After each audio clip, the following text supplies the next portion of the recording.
Alors c'était la quatrième édition du Congo Swiss Business Day.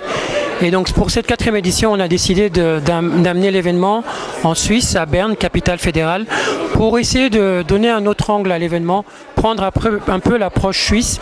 Les 3 premières éditions avaient lieu en RDC, on a fait celle-ci en Suisse et je pense que humblement c'est un succès. C'est un succès parce qu'elle a pu attirer la diaspora congolaise en Suisse, mais elle a pu également attirer des entreprises suisses désireuses d'investir au Congo ou désireuses de comprendre comment fonctionne l'écosystème congolais en termes d'investissement, en termes d'opportunités. Nous avons voulu axer cette thématique sur le climat des affaires, les climats des affaires en RDC.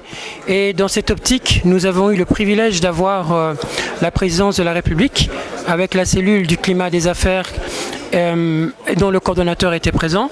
Nous avions également eu le soutien de l'ANAPI dans la mise en place de cet événement avec du support et beaucoup de contenu. Nous avons également eu l'accompagnement de différentes administrations, dont notamment la DGDA, le ministère du Commerce extérieur avec la Mercurial qui était présente. Et nous avons eu l'accompagnement de sponsors tels que la Robank, Crossure et Glencore qui nous a également accompagnés durant cet événement. Roche et d'autres entreprises qui nous ont accompagnés. Alors cet événement, aujourd'hui, l'accent a été mis sur le climat des affaires et essayer de décrypter, de comprendre le climat des affaires en RDC, le faire de manière assez simple. On a parlé du secteur minier avec Glencore et les différentes thématiques qui ont été abordées. On a parlé du secteur médical et agricole avec Pharmakina. Et à Alba Congo, des entreprises qui opèrent à l'est de la RDC. C'était vraiment assez intéressant. Et dans le Congo central, on a parlé également de logistique pétrolière et d'intégration des infrastructures avec le groupe FTL.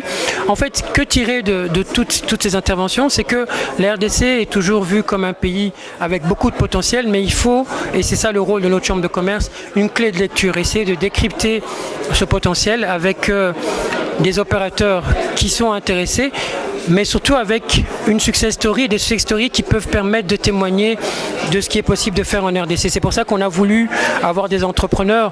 Aujourd'hui, dans la deuxième journée, on a eu Kivu Hit, qui est une success story RDC dans le secteur agricole et dans différents domaines. Donc on a voulu axer cette Swiss Business Day sur des témoignages. Je pense que de manière simple, il y a encore beaucoup de choses à faire pour vulgariser et permettre à la Suisse de comprendre les opportunités qu'il y a en RDC, mais je pense que nous sommes sur la bonne voie. Pour cette 4e édition, comme vous pouvez le voir, on a pu mobiliser pas mal de personnes. Moi, je voudrais encourager la diaspora à investir au pays parce que vous êtes les premiers investisseurs. On s'est rendu compte qu'il faut leur donner une clé de lecture pour comprendre les challenges et les opportunités. Voilà, en gros, les thématiques qu'on a pu aborder. Je vous remercie en tout cas pour votre collaboration. Je remercie tous les partenaires et toutes les personnes qui ont permis que cet événement soit un succès. Voilà, donc une grande rencontre, la 4e édition du Congo Swiss Business Day.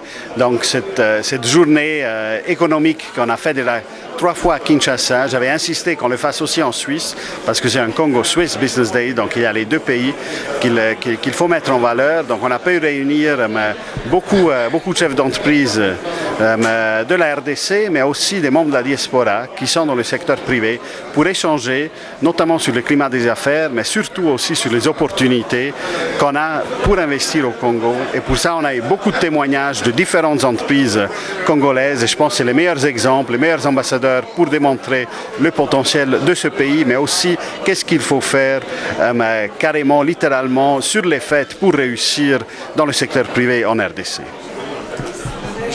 On m'a dit que vous parlez un tout petit peu lingala. Juste un mot à lingala pour le téléspectateur qui vous regarde à la télévision nationale.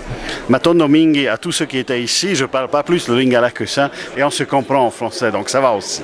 Merci beaucoup, Excellence. Merci beaucoup. Bon retour à Kinshasa. Merci à vous de l'intérêt. Et voilà, je me réjouis de revoir tout le monde à Kinshasa à partir de la semaine prochaine. Merci. Je vous dis que c'est de tout cœur que je vous remercie.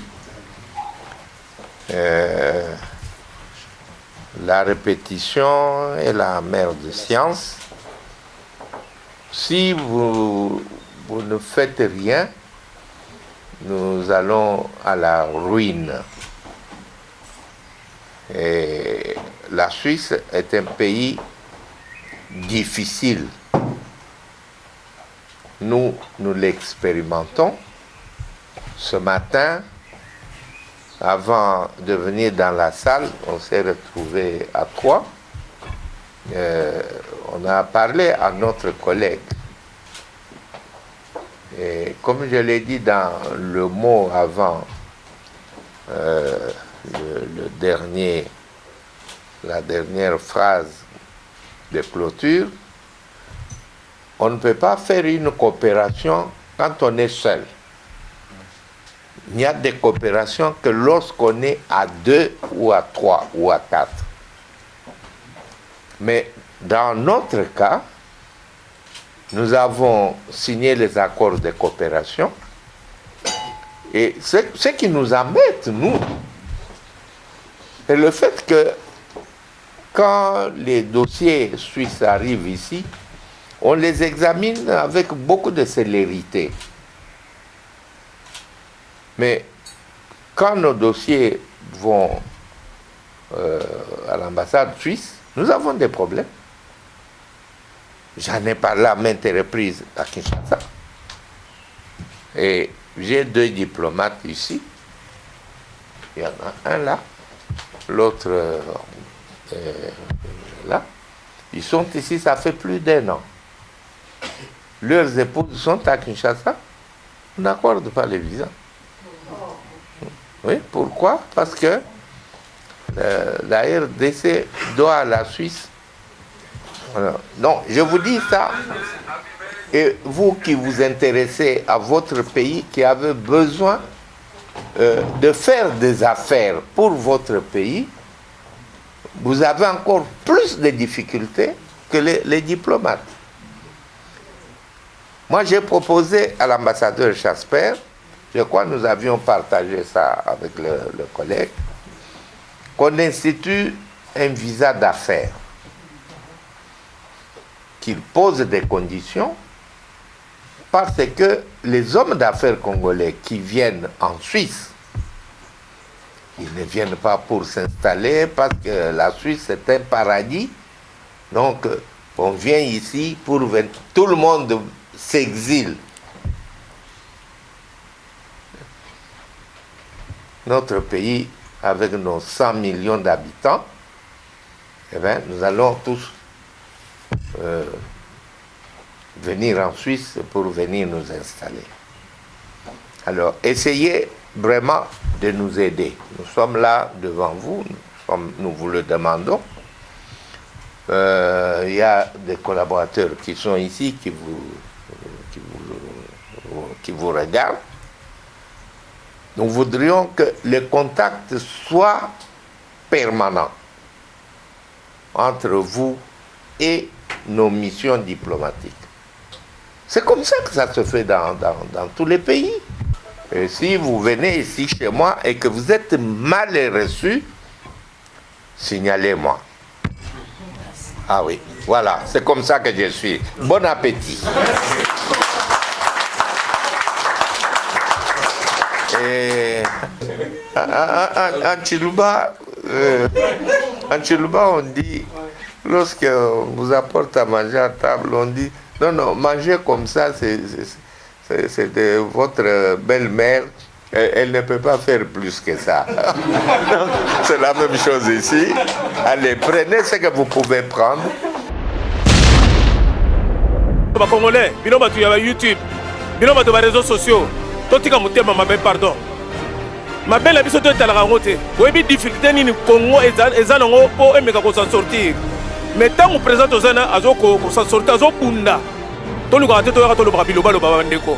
Cher Jean-Pierre, je connais votre émission, je sais tout le travail que vous faites au nom justement de la RTNC, de la presse publique congolaise, à partir de la Suisse et à partir du siège des Nations Unies ici en Europe. Parce que peu de gens le savent, il y a les Nations Unies à New York, mais il y a aussi ici en Suisse et notamment le Conseil des droits de l'homme des Nations Unies. Donc merci, le plaisir est pour moi Jean-Pierre d'avoir été ton invité. C'est une émission que je suis régulièrement et aujourd'hui tu m'as fait l'honneur de m'inviter. Merci beaucoup. Écho d'Europe, c'est pour nous un cordon ombilical avec le pays. D'abord l'aperçu de ce qui se passe ici. On a là une photographie hebdomadaire de ce qui se passe en Europe, présenté d'une manière journalistique par un journaliste professionnel qui maîtrise les réalités d'ici avec à la fois les Congolais mais aussi les étrangers qui font des choses formidables pour le pays, pour l'Afrique, pour le monde. C'était un rendez-vous incontournable. Notre émission est en présent terminée. Merci de l'avoir suivi. Rendez-vous dimanche prochain pour un autre numéro.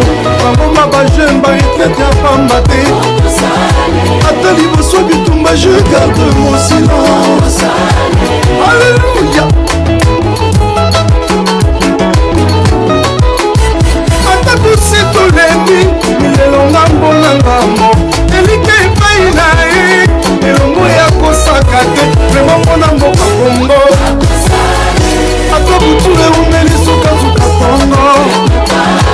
Juste un peu de patience, ayebili mona yo.